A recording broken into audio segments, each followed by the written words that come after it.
দেখো বন্ধুরা, আমার পায়েসটা হয়ে গেছে। পায়েসটা হয়ে যাওয়ার পরে লাস্টে আমি একটু ঘিয়ের মধ্যে কাজু আর কিশমিশটাকে ভেজে উপর থেকে দিয়ে দিয়েছি। তারপর খাওয়ার সময় একটু নেড়ে দিয়ে দেবে, খুব ভালো লাগবে। রেসিপিটা তো বলেই দিয়েছি আগে। প্রথমে দুধটাকে ভালো করে ফুটিয়ে নিয়ে গোবিন্দভোগের চালটা দিয়ে দেবে, দিয়ে ভালো করে ফুটিয়ে ফুটিয়ে ফুটিয়ে ফুটিয়ে যতক্ষণ না চালটা সেদ্ধ হচ্ছে ততক্ষণ পর্যন্ত কোনো মিষ্টি দেবে না। চিনি দিয়েও করতে পারো, খেজুরের গুড় দিয়েও করতে পারো। আজকে আমি খেজুরের গুড় দিয়ে করেছি। যেই চালটা সেদ্ধ হয়ে এসছে তখন আমি খেজুরের গুড়টা দিয়ে দিয়েছি। খেজুরের গুড়টা দিয়ে নেড়ে নেড়ে নেড়ে নেড়ে লাস্টে আমি অফ করে দিয়েছি, ঢাকা দিয়ে দিয়েছি। উপর থেকে ঘি দিয়ে কাজু কিশমিশটাকে ভেজে দিয়ে দিয়েছি।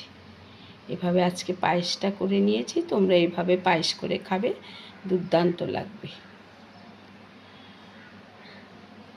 রেসিপিটি ভালো লাগলে লাইক কমেন্ট শেয়ার করবে, আমার পাশে থাকবে।